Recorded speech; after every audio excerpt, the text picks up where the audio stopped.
mereka, orang-orang yang bukan pribumi Indonesia, menganggap kita pribumi Indonesia adalah sebagai budak-budak mereka. Diam saudara. Berani nggak tes DNA? Diam saudara. Berani nggak tes DNA? Diam saudara. Berani nggak tes DNA?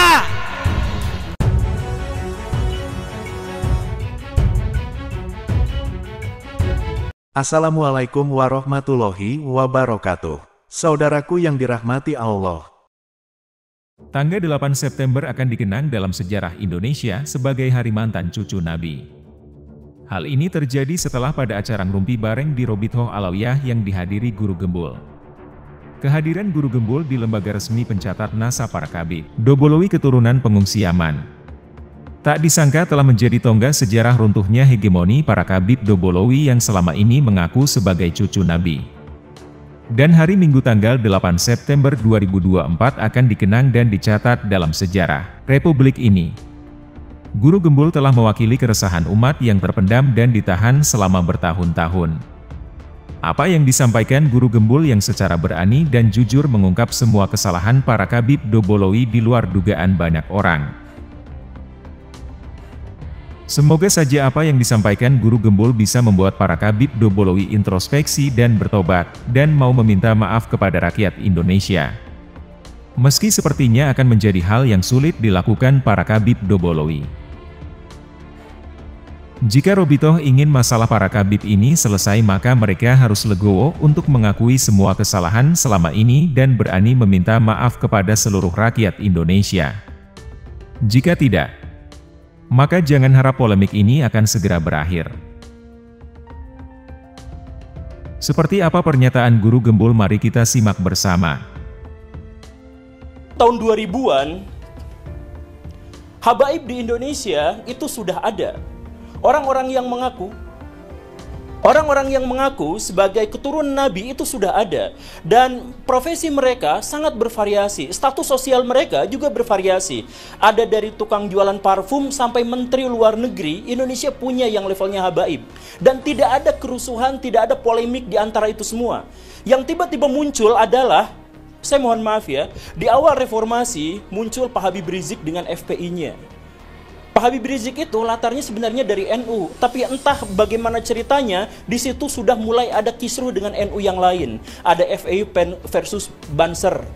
Kemudian ada kerusuhan, ada serangan di sini dan di sana dan sebagainya. Nah, ini memunculkan apa? Di antara kaum muslimin itu memunculkan satu pikiran bahwa saya tuh gak setuju dengan Habib Rizik, saya tuh gak setuju dengan gerakan-gerakannya yang radikal, saya tuh gak setuju ketika kaum muslimin terlibat dalam percekcokan yang begini dan begitu. Banyak di antara kaum muslimin yang tidak setuju itu, tapi kemudian apa?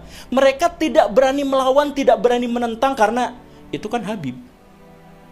Ini kan keturunan Nabi. Jadi pada waktu itu ada dilema, ada polemik sebelum polemik itu menyeruak ke media, polemik di dalam hati kaum muslimin bahwa kami sebenarnya ingin menentang, ingin mengkoreksi pernyataan-pernyataan dari Pak Habib Rizik. Tapi kami gak berani karena itu adalah keturunan Nabi. Jadi di sini ada penghormatan yang sangat besar terhadap kaum muslimin, terhadap nabinya, terhadap junjungannya, tetapi di sisi lain ada orang yang mengklaim ini adalah keturunan Nabi dan kontroversial. Kita nggak bahas dulu soal apakah Pak Habib Rizik itu benar atau salah, kita nggak bahas itu. Kita bahas bahwa Pak Habib Rizik memunculkan polemik pada waktu itu, terkait dengan masalah toleransi, terkait dengan masalah FPI, terkait masalah hal yang semacam itu. Dan setengah dari kaum muslimin, anggaplah ya, data kasarnya adalah setengah dari kaum muslimin kemudian tidak setuju dengan ini, tapi mereka tidak melakukan apa-apa. Ketidakberanian, takut kualat, ini keturunan Nabi. Dan kemudian ketika Pak Habib Rizik agak turun dengan cerita-cerita dan drama-drama di media massa itu, muncul sesuatu yang lebih besar. Pak Habib Bahar bin Smith melakukan persekusi dan kekerasan, intimidasi terhadap orang lain, lisan maupun perbuatan, dan itu direkam, dipublikasikan kepada media-media mainstream di Indonesia. Dampaknya apa? Balik lagi, ini mana ada keturunan Nabi seperti ini, kami merasa malu, merasa jengkel, merasa takut, merasa terintimidasi. Saya harus katakan begini Baraya, kenapa yang datang ke diskusi ini cuman saya? Dan saya katakan, lebih dari setengah kolom komentar yang jumlahnya ribuan di satu video saya itu meminta saya untuk tidak hadir dalam acara ini.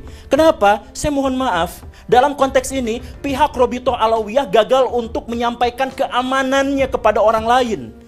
Pihak orang-orang dari kalangan habaib gagal untuk menunjukkan bahwa kami itu baik, rahmatan lil alamin, soleh, tulus, ikhlas, baik hati, siap mentraktir.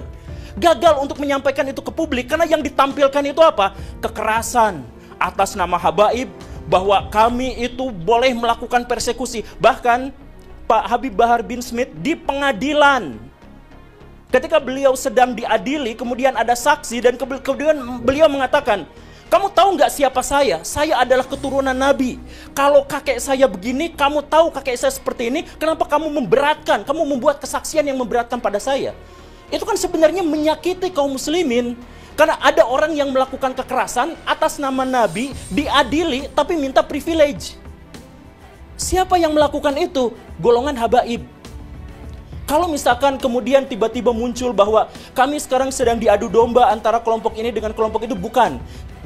Mungkin ada adu domba, tapi itu belakangan.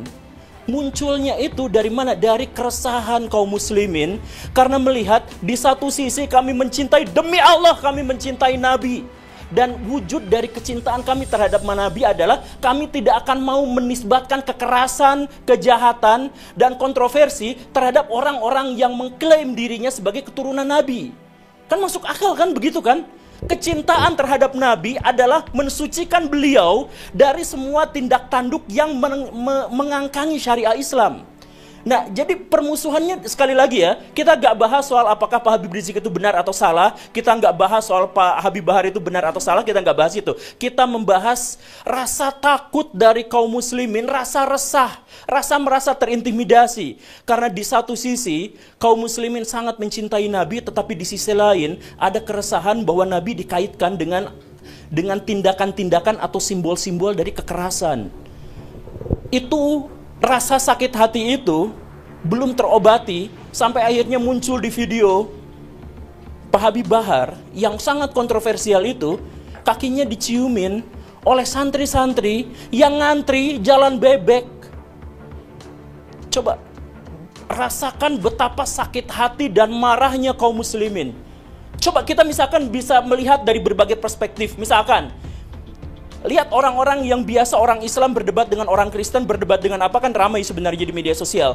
Tuh lihat, buah tidak pernah jatuh jauh dari pohonnya. Sebagai penegasan, kalau Bahar melakukan kelakuan yang seperti itu, ya begitulah nabinya. Itu ejekan terhadap kaum muslimin. Dari orang-orang non-muslim, tapi orang-orang non-muslim pun tidak bisa disalahkan. Karena apa? Karena memang Pak Habib Bahar melakukan itu atas nama keturunan Nabi. Betapa sakitnya. Coba kita melihat kalangan nasionalis, Islam nasionalis sakit hati ketika melihat ada orang keturunan Yaman kemudian disujudi, diciumi kakinya oleh orang-orang pribumi pesek. Kenapa kaki Habib yang nakal? Kenapa kaki Habib yang narkoba, yang maksiat, yang nakal, yang kotor dibandingkan kepala kiai yang pakai sorban masih lebih mulia? Kenapa kaki Habib yang maksiat tersebut masih lebih mulia? Kenapa kaki Habib yang maksiat tersebut? Orang kampung waktu kecil itu belajar tentang akidah, belajar tentang sejarah dari ustadz, dari kiai yang sangat mereka cintai. Lalu ada cerita bahwa kiai mereka derajatnya di bawah kaki habaib tukang narkoba.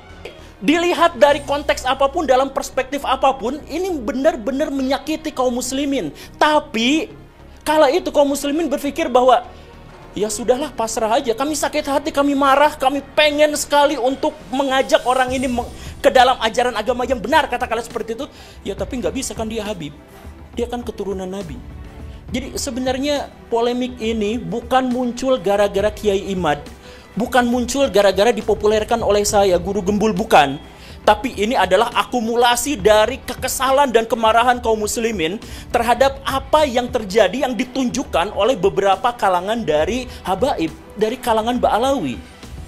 Jadi jangan dulu ada cerita bahwa intelijen masuk ke sini, ya mungkin itu belakangan. Jangan dulu cerita bahwa ini asing masuk ke sini, ya, jangan, belakangan aja dulu. Kita introspeksi. Karena kalau misalkan kita mau maju, kita harus cari solusi. Bagaimana cara kita menemukan solusi? Ketahui masalahnya. Bagaimana cara kita mengetahui masalahnya? Kita berani untuk introspeksi diri. Saya selalu menyatakan, mempopulerkan kepada orang lain, ayo kita introspeksi diri. Kaum muslimin, kenapa sekarang terpuruk? Kaum muslimin, kenapa ketinggalan zaman? Karena setiap ada bagian dari kaum muslimin yang disakiti, kita salahin pihak lain.